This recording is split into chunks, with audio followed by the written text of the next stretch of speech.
She will not be tougher to beat. No, not at all. We are excited about Kamala being at the top of the ticket, and I have suggested that the president should resign. The reason is, if everyone acknowledges that he is incapable of running a campaign, then he's clearly incapable of running the country. So as you know, the Democrats have pushed out Joe Biden and now have brought Kamala to try to become the nominee. And the Republicans think this is a great thing because Kamala is terrible. But I was watching the David Lynn report, and he brought on a political strategist, and he thinks otherwise. What does Kamala need to do to turn this around if she still has a chance? Well, see, that's a big thing about that argument earlier we discussed.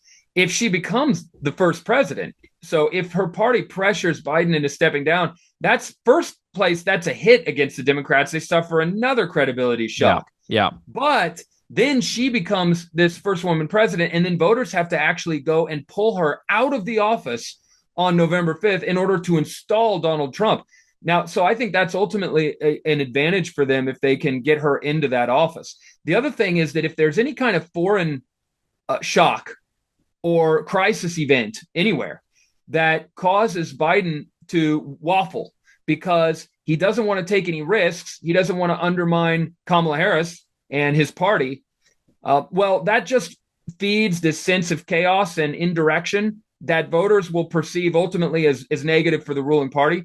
So if she were to hold the presidency, she would be able to respond to those crisis events in a muscular way in order to buttress her credentials as a leader. And that would actually be beneficial for her. So the best thing that she can do is actually take the presidency and force Biden out at this point. If she doesn't do that, if she and the party are too timid to go through with what they've already indicated, that Biden's incompetent, then you end up with two leaders, a lack of direction, and in fact, she'll be trying to quiet that noise and distraction instead of getting her reelection message across. Now, with regard to his statement about Harris, there is a difference. I'm describing a dynamic of trying to be objective.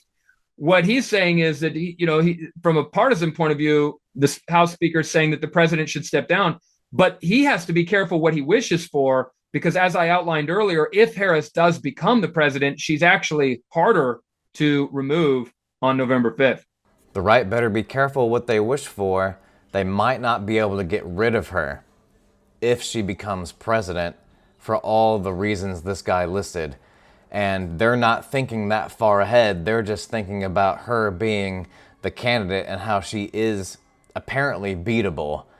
But they're not thinking about the other side, what the people might be thinking, as this guy alluded to.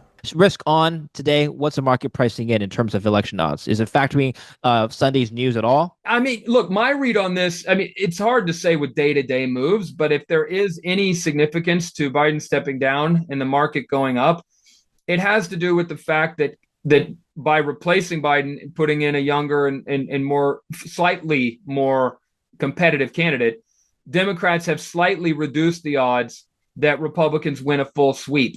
The key point here is that the market tends to correct if the government's going to change. So I think one big problem for the Democrats and for Kamala Harris is that as they try to tell a story that everything's okay, nothing to see here, we've completed this transition to a new candidate. If the market starts to see these further signs of weakening among the workforce and hiring among companies, then the stock market could get ahead of itself. The stock market usually sells off before a recession, and a sell-off in this environment is going to be the death knell for the ruling party. To have the first woman president, I would like it to be someone that's actually good. But, I guess we just get what we can get nowadays.